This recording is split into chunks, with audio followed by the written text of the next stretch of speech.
Ang hinaharap ng sistemang edukasyon sa Pilipinas ay puno ng parehong mga pagkakataon at hamon. Ang mga search results ay nagpapakita ng iba't ibang pananaw tungkol sa kasalukuyang kalagayan at mga potensyal na direksyon ng edukasyon sa bansa. Mga pagkakataon. Pagpapalawak ng access, mayroong pagsisikap na palawakin ang access sa edukasyon para sa mas maraming Pilipino, lalo na sa mga mahihirap na lugar. Ang K-12 program ay naglalayong magbigay ng mas mahusay na pundasyon sa edukasyon para sa mga kabataan. Isa, pagpapabuti ng kalidad, mayroong pagsisikap na mapabuti ang kalidad ng edukasyon sa pamamagitan ng pagpapatupad ng mga bagong kurikulum, pagsasanay ng mga guro, at pagbibigay ng mas mahusay na mga pasilidad sa paaralan. Dalawa, paghahanda sa trabaho, ang K-12 program ay naglalayong ihanda ang mga estudyante para sa trabaho sa pamamagitan ng pagbibigay ng mga kasanayan na kailangan nila sa modernong ekonomiya. Tatlo, teknolohiya, ang paggamit ng teknolohiya sa edukasyon ay nagiging mas laganap na nagbubukas ng mga bagong posibilidad para sa pag-aaral.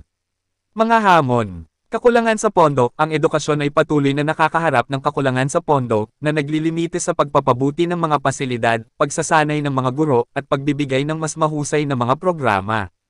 Isa, kakulangan sa guro, mayroong kakulangan sa mga kwalipikadong guro, lalo na sa mga rural na lugar. Ang mga guro ay maaaring hindi sapat na sanay o may limitadong mga resources. Dalawa, mismatch sa kasanayan, mayroong isang malaking mismatch sa pagitan ng mga kasanayan na natutunan ng mga estudyante at ang mga kasanayan na hinahanap ng mga employer.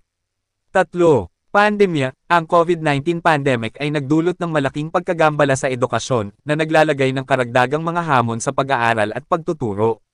Conclusion. Ang hinaharap ng sistemang edukasyon sa Pilipinas ay nakasalalay sa kakayahan ng gobyerno, mga institusyong pang-edukasyon, at mga mamamayan na harapin ang mga hamon at samantalahin ang mga pagkakataon. Ang pagpapabuti ng kalidad ng edukasyon, pagpapalawak ng access, at paghahanda ng mga estudyante para sa trabaho ay mahalaga para sa pag-unlad ng bansa. Ang sistemang edukasyon sa Pilipinas ay may malaking impluwensya sa kahirapan ng bansa, ngunit hindi ito ang tanging sanhi. Ang mga search results ay nagpapakita ng iba't ibang mga kadahilanan kung bakit ang edukasyon ay naging isang hamon sa paglaban sa kahirapan. Isa, kakulangan sa kalidad, ang mga resulta ng mga pagsusulit tulad ng National Achievement Test (NAT) ay nagpapakita ng mababang antas ng pag-aaral ng mga estudyante. Isa, ang kakulangan sa kalidad ng edukasyon ay naglilimite sa mga pagkakataon ng mga estudyante na makahanap ng magagandang trabaho at makaahon sa kahirapan. Dalawa, kakulangan sa access, maraming mga Pilipino, lalo na sa mga rural na lugar, ay walang access sa edukasyon.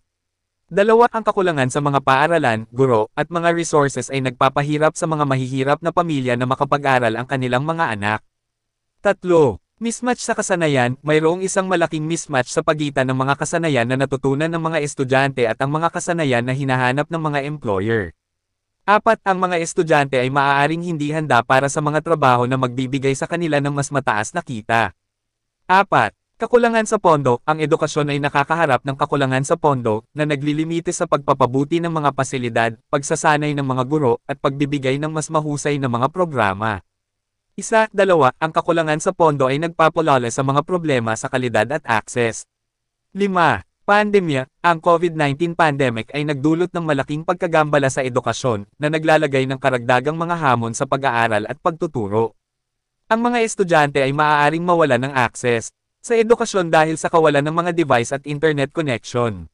Isa, conclusion. Ang sistemang edukasyon sa Pilipinas ay hindi direktang sanhi ng kahirapan, ngunit ito ay isang mahalagang kadahilanan na nagpapalala sa problema. Ang kakulangan sa kalidad, access, at pondo ay naglilimite sa mga pagkakataon ng mga Pilipino na makaahon sa kahirapan. Ang pagpapabuti ng sistemang edukasyon ay mahalaga para sa pag-unlad ng bansa at paglaban sa kahirapan. Si dating DepEd-Sec Sara Duterte ay nagkaroon ng ilang mga isyu sa panahon ng kanyang panunungkulan. Narito ang ilan sa mga ito. Isa, Diktadurang Marcos issue, isa sa mga kontrobersyal na isyu na kinaharap ni Sec. Duterte ay ang pagbabago ng terminong Diktadurang Marcos sa diktadura sa kurikulum ng araling panlipunan.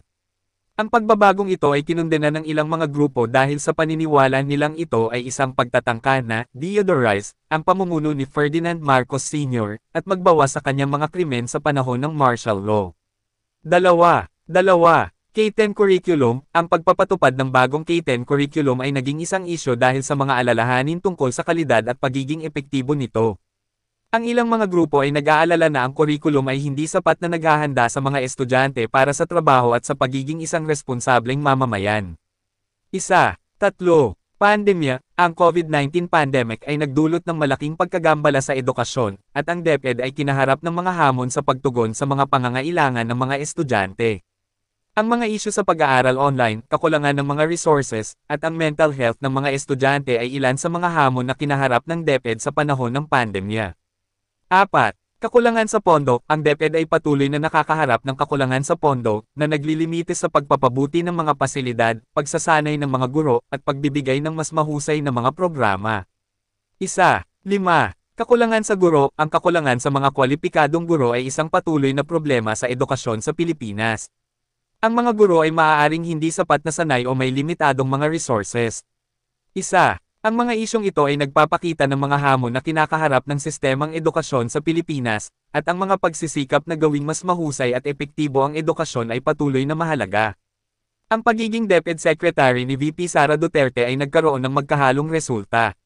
Walang iisang sagot kung naging epektibo ba siya o hindi dahil may iba't ibang pananaw at argumento tungkol dito.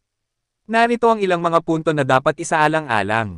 Mga positibong aspekto. Pagtuon sa kalidad ng edukasyon, si VP Duterte ay nagbigay diin sa pagpapabuti ng kalidad ng edukasyon sa pamamagitan ng pagpapatupad ng matatag curriculum, pagbabalik ng tradisyonal na kalendaryo ng paaralan, at pagtanggal ng mga hindi kinakailangang gawain ng mga guro. 3, 4, 5. Pagpapalakas ng mental health sa paaralan. Nagsimula ang DepEd ng mga programa para sa mental health at well-being ng mga estudyante. 3. Pagpapalawak ng school-based feeding program. Ang programang ito ay pinalawak para makatulong sa mga estudyanteng nangangailangan ng nutrisyon. 3. Mga negatibong aspekto. Kakulangan sa karanasan sa edukasyon. Aminado si VP Duterte na wala siyang karanasan sa larangan ng edukasyon. Maraming tao ang nag-aalala na ito ay nakaapekto sa kanyang kakayahan na epektibong pamunuan ang DepEd. Kontrobersyal na pagbabago sa kurikulum. Ang pagbabago sa kurikulum, lalo na ang pag-alis ng terminong diktadurang Marcos, ay nagdulot ng malaking kontrobersya. 2. Hindi natatapos na mga programa. Ang pagbibitiw ni VP Duterte sa DepEd ay nag-iwan ng ilang mga programa na hindi pa tapos. 2. Conclusion. Ang pagiging DepEd Secretary ni VP Duterte ay nagkaroon ng magkahalong resulta.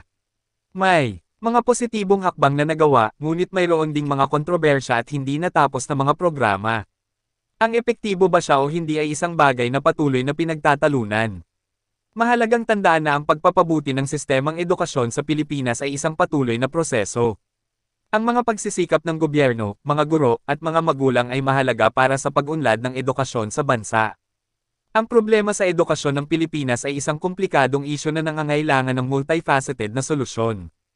Ang mga search results na ibinigay ay nagbibigay ng iba't ibang pananaw at mungkahi sa kung paano mapapabuti ang sistema ng edukasyon sa bansa. Narito ang ilang mga solusyon batay sa mga search results. 1. Pagtaas ng pondo para sa edukasyon. Ang konstitusyon ng Pilipinas ay nagsasaad na dapat bigyan ng pinakamataas na prioridad ang edukasyon sa paglalaan ng pondo. Ang pagtaas ng pondo ay makakatulong sa pagpapabuti ng mga pasilidad, pagsasanay ng mga guro, at pagbibigay ng mas mahusay na mga programa. 2. Pagtuon sa holistic health at mental health ng mga estudyante. Ang nutrisyon at mental health ay mahalaga para sa pag-aaral. Ang pagbibigay ng sapat na pagkain sa mga estudyante at pagkakaroon ng mga school nurse ay makakatulong sa kanilang pag-aaral. 3. Pagtaas ng sahod ng mga guro. Ang mababang sahod ng mga guro ay isang pangunahing dahilan kung bakit maraming mga guro ang nag-iiwan ng propesyon. Ang pagtaas ng sahod ay makakatulong sa pag-akit ng mas maraming kwalipikadong guro at mapanatili ang mga umiiral na guro. 4. Pagpapalakas ng K-12 curriculum. Ang K-12 curriculum ay dapat na mas mahusay na maghahanda sa mga estudyante para sa trabaho at sa pagiging isang responsableng mamamayan. Ang pag-align ng curriculum sa mga pangangailangan ng mundo ng trabaho ay mahalaga. 5. Pagpapabuti ng digital transformation at pagbawas ng digital divide. Ang pag-invest sa digital transformation ay makakatulong sa pagpapabuti ng pag-aaral at pag-access sa edukasyon. Ang pagbawas ng digital divide ay mahalaga para ma-access ng lahat ang edukasyon. 6. Pagrebisite sa trifocalization ng edukasyon. Ang pagkakaiba-iba ng mga patakaran at estratehiya sa pagitan ng DepEd, CHED, at TESDA ay nagdudulot ng mga missed opportunities para sa collaboration. Isa, ang pagrebisite sa trifocalization ay makakatulong sa pag-alay ng mga programa at patakaran. 7. Pag-aalis ng korupsyon sa sistema. Ang korupsyon ay isang malaking problema sa edukasyon. Isa, ang pag-aalis ng korupsyon ay makakatulong sa pagtiyak na ang mga pondo ay ginagamit ng maayos at epektibo. 8. Pagpapalakas ng paggamit ng wikang Filipino. Ang paggamit ng wikang Filipino bilang pangunahing wika sa pagtuturo ay makakatulong sa pagpapabuti ng pag-aaral at pag-unawa ng mga estudyante. 4. Siyam. Pagbibigay ng mas malawak na akses sa edukasyon. Ang pagpapalawak ng akses sa edukasyon para sa lahat, lalo na sa mga mahihirap at marginalized na grupo, ay mahalaga para sa pag-unlad ng bansa. 2. 10. Pagreporma sa kurikulum. Ang kurikulum ay dapat na masangkop sa mga pangangailangan ng mga estudyante at sa modernong mundo. 2. Ang mga solusyon na ito ay maaaring magkaroon ng malaking epekto sa pagpapabuti ng kalidad ng edukasyon sa Pilipinas. Ang pagtutulungan ng gobyerno, mga guro, mga magulang, at mga mamamayan ay mahalaga para sa pagkamit ng mga layuning ito. Ang pagpapabuti ng kalidad ng edukasyon sa Pilipinas ay isang malaking hamon na nangangailangan ng mga konkretong hakbang mula sa iba't ibang sektor. Narito ang ilang mga mungkahi batay sa mga search results at karagdagang kaalaman. Para sa gobyerno, pagtaas ng pondo para sa edukasyon, ang paglalaan ng sapat na pondo ay susi sa pagpapabuti ng mga pasilidad, pagsasanay ng mga guro, at pagbibigay ng mas mahusay na mga programa. Ang pagtupad sa konstitusyonal na probisyon na bigyan ng pinakamataas na prioridad ang edukasyon sa paglalaan ng pondo ay mahalaga. Isa. Pagrebisite at pagpapabuti ng K-12 curriculum. Ang curriculum ay dapat na mas mahusay na maghahanda sa mga estudyante para sa trabaho at sa pagiging isang responsableng mamamayan. Ang pag-alay ng curriculum sa mga pangangailangan ng mundo ng trabaho ay mahalaga. 2. Pagtaas ng sahod ng mga guro. Ang mababang sahod ay nagpapahirap sa pag-akit at pagpapanatili ng mga kwalipikadong guro. Ang pagtaas ng sahod ay makakatulong sa pagpapabuti ng moral ng mga guro at pag-angat ng kalidad ng edukasyon. Isa. Pag-invest sa digital transformation. Ang paggamit ng teknolohiya sa edukasyon ay mahalaga para sa pagpapabuti ng pag-aaral at pag-akses sa edukasyon. Ang pagbawas ng digital divide ay mahalaga para ma-access ng lahat ang edukasyon.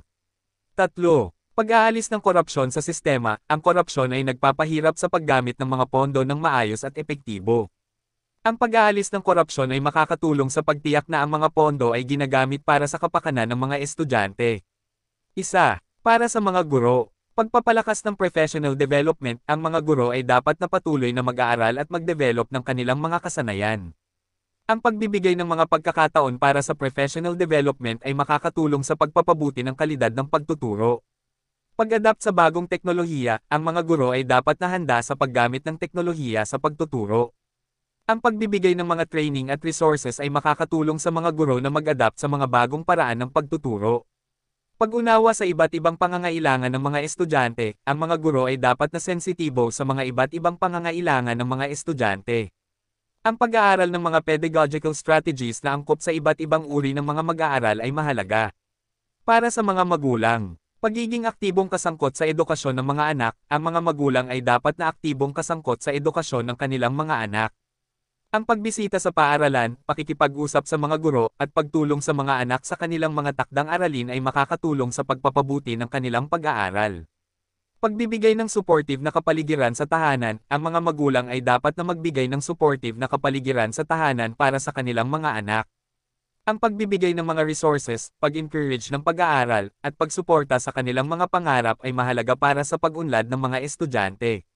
Para sa mga estudyante, pagiging responsable sa sariling edukasyon, ang mga estudyante ay dapat na maging responsable sa kanilang sariling edukasyon. Ang pagsisikap sa pag-aaral, pagiging aktibo sa klase, at pagtatanong sa mga guro ay makakatulong sa pagpapabuti ng kanilang pag-aaral. Pag-unlad ng mga kasanayan sa pag-aaral, ang mga estudyante ay dapat na mag-develop ng mga kasanayan sa pag-aaral, tulad ng pagbabasa, pagsulat, at pag-iisip ng kritikal. Ang pag-aaral ng mga epektibong diskarte sa pag-aaral ay makakatulong sa pagpapabuti ng kanilang pagganap. Ang pagpapabuti ng kalidad ng edukasyon sa Pilipinas ay isang collaborative effort. Ang pagtutulungan ng gobyerno, mga guro, mga magulang, at mga estudyante ay mahalaga para sa pagkamit ng